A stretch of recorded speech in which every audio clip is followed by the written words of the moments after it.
Have you ever filled up a cup for a small child and they immediately drop the cup while you are able to fill up the cup without dropping it? This happens due to the passive stretch, or monosynaptic, reflex. The muscle spindle plays a very important role in this reflex. It is an encapsulated structure in the muscle that contains intrafusal muscle fibers. The spindle itself is a modified muscle fiber and plays an important role in the sensitivity of sensory neurons. In order to understand how the muscle spindle plays a role in this monosynaptic reflex, we need to further discuss the motor and sensory neurons that innervate this structure. There's two main types of lower motor neurons we're going to talk about today. The first of these is a gamma motor neuron. These synapse on muscle spindles and have encapsulated endings which are associated with spindle afferents. These are not sensory neurons themselves, but rather function to make the spindle ends contract. The other motor neuron, an alpha motor neuron, synapses directly on muscles and causes muscle contraction. These are force-generating motor neurons and help regulate muscle tone. Along with motor neurons, the monosynaptic reflex also makes use of 1A sensory neurons. These are the fastest neurons and play major proprioceptive roles. Now it's time for our first quiz question. The gamma motor neuron synapses with A. 1A sensory afferents, B. motor neurons, or C. the muscle spindle.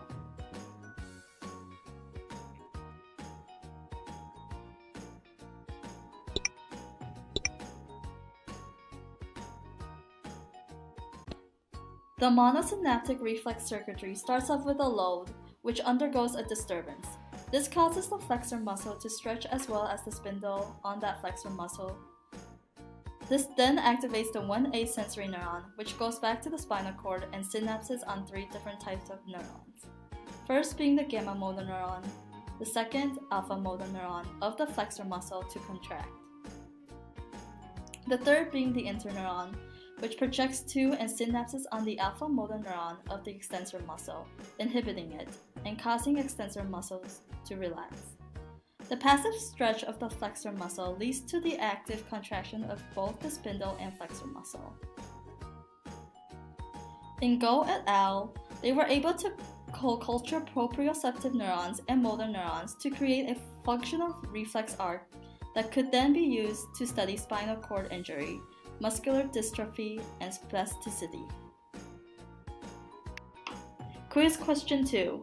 In the absence of a gamma motor neuron, muscle contraction will A. Decrease the firing of the 1A sensory neuron, B. Increasing the firing of the 1A sensory neuron, or C. Stretch the muscle spindle.